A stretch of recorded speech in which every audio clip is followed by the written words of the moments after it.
Dear aficionados, today in our Habanos ritual, we have a unique segment once again, a V-cut, a trendy, fashionable cut on the cigar today. However, as promised last time, now we are doing it on a pyramid shape or a double-figurado shape.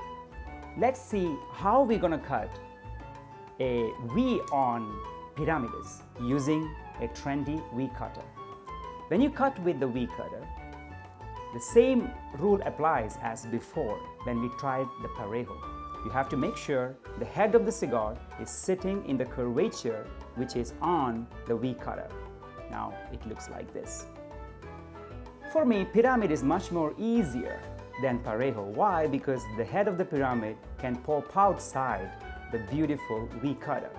Now, as usual, press, firm, and a beautiful cut. You're ready. There you go. Look at this beautiful cut. It opens up diagonally, beautifully, giving sharp edges. However, you have to be utmost perfect in the way you keep the cigar inside the V cutter. And when you press it, a firm, long, subtle press, you will get this precision.